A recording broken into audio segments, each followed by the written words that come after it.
The horrifying case of Collins Jumaisi Kalusha, suspected of being one of Kenya's most gruesome serial killers, has sent shockwaves throughout Africa. Kalusha, a 33-year-old former motorcycle driver, was arrested and subsequently confessed to the brutal murders of 42 women carried out between the years 2022 and 2024. The victims were all killed in a disturbingly similar manner, and their bodies were discarded at a dump site in the Mukuru Kwa Njenga slum in Nairobi. These tragic cases raise alarming questions about the capacity of Kenyan authorities to prevent and investigate such heinous acts, as well as about the systemic failures that allowed this killer to evade justice for so long. The first signs of a serial killer operating in Nairobi were uncovered when a local woman by the name of Josephine Owino disappeared mysteriously. Her family, who were desperate for answers, sought the help of the police, but their efforts were met with indifference. It wasn't until Owino's sister, Paris Kea, claimed to have received a dream in which her sister led her to an abandoned quarry site that the breakthrough occurred. After following the dream's guidance, Kea, with the help of local men, discovered human remains wrapped in sacks at the garbage disposal site. Subsequent investigations revealed that the bodies belonged not only to one woman, but multiple women, many of whom had been dismembered and disposed of in similar ways. The police discovered that the site, which is situated just 100 meters from a police station, had been used by the killer for nearly 2 years. The dump site was filled with human remains, including torsos, limbs, and disfigured body parts, making it evident that the killer had a routine method of killing, often by strangulation or other brutal means. The bodies, some in various stages of decomposition, were packed in large sacks before being discarded at the garbage dump site. The breakthrough in the case came after forensic analysis of a mobile phone belonging to one of the victims led police to Collins Kalusha. He was subsequently arrested in July 2024 while watching the Euro 2024 finals at a club in Kayole, an area near the crime scene.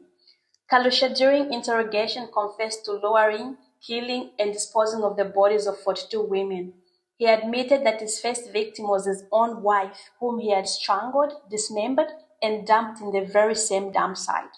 Kalusha's chilling confession revealed that his victims were women he had encountered in his own personal life, often luring them under false pretenses before killing them in his rented room near the dump site. Upon his arrest, police recovered several incriminating items from his house, including 24 Airtel SIM card orders, 8 smartphones, a machete believed to be used for the dismembering of the bodies, industrial rubber gloves, several nylon sacks, and many more materials. The discovery of these items only solidified the police's belief that Kalusha was responsible for the murders, though many in the community were left stunned by the scale of the killings. Kalusha's arrest was met with a mix of relief and anger from the public. While the police were held for finally capturing the suspect, there was intense scrutiny over how he managed to evade detection for so long. The dump site where Kalusha disposed of the bodies was situated just a stone's throw away from a police station, raising questions about the efficiency of the law enforcement in investigating the disappearance of so many women. Didn't anyone report these women missing? Kenya's police watchdog launched an investigation into whether any officers were complicit in the murders or failed to act appropriately when families reported their loved ones missing. The case highlighted the deep flaws within the police system in Kenya, including their poor handling of missing persons reports and their failure to investigate suspicious activities in the area. Adding to the controversy was the claim by Kalusha's lawyer, John Maina Ndengwa, who argued that his client had been tortured into confessing.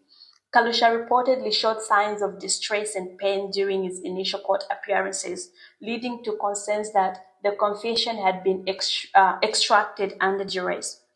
The validity of his confession remains a topic of debate, especially considering his lawyer's claims that the police were pressuring him to accept responsibility for the crimes. Now, in a shocking turn of events, just weeks after his arrest, Kalusha managed to escape from the police custody. In a daring midnight escape, he, along with 12 other inmates, cut through the wire mesh of their cell and scaled the perimeter wall of Jigiri police station in Nairobi. This breach in security has further embarrassed the police force, especially considering Kalusha was a high-profile suspect in a case that had garnered widespread public attention. The escape raised serious questions about the competence of the police in handling dangerous criminals and ensuring that they are properly guarded. As a result of the escape, 8 officers were suspended and 5 were formally charged with helping the inmates escape. The incident led to further calls for police reform and better management of high-risk detainees. At the same time, the escape cast a shadow over the ongoing investigation into Kalusha's role in the murders, with many fearing that he may evade justice once again. Now, this case has triggered widespread outrage across Kenya, particularly among women's rights groups who have condemned the brutal killings and the police's failures to protect women from gender-based violence. Activists have called for stronger measures to combat femicide and improve the police's handling of cases related to gender-based violence. The discovery of the bodies has prompted a national conversation about the safety of women in Kenya, as well as the urgency of creating more effective legal protections for them. In particular, there have been calls for the establishment of specialized gender desks in police stations to handle complaints of GBV more effectively. Female leaders in Kenya have been vocal about the need for systemic changes, stressing that the country must do more to protect women from violence and ensure that cases like Kalusha's are swiftly investigated and prosecuted. As the investigation continues, Kenyan authorities are working to identify all of the victims of Kalusha's killing spree, though the mutilation of the bodies and their state of decomposition has made the process slow and challenging. DNA testing has helped identify some of the victims, but many others remain unaccounted for. Families of the victims who've been searching for their missing loved ones are left in limbo, waiting for justice and closure. As the investigation unfolds, it remains to be seen whether Kalusha will be recaptured and whether justice will be served for the 42 women whose lives were tragically cut short. As for the families of the victims, the search for justice continues, as does the nation's reckoning with the reality of gender-based violence and the urgent need for change. As at the time of making this video, Kalusha is still at large. No woman is safe until he is recaptured.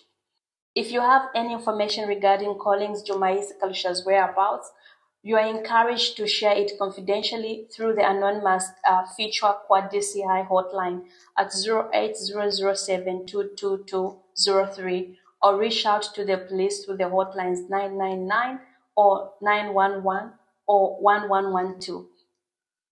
112. Additionally, you are welcome to visit any police station within the country. Your support could greatly impact the rearrest of this wanted suspect, and every piece of information is valuable. Thank you for watching. We'll be giving you updates regarding this case. Do not forget to subscribe, like, share, and comment. Until next time, stay safe.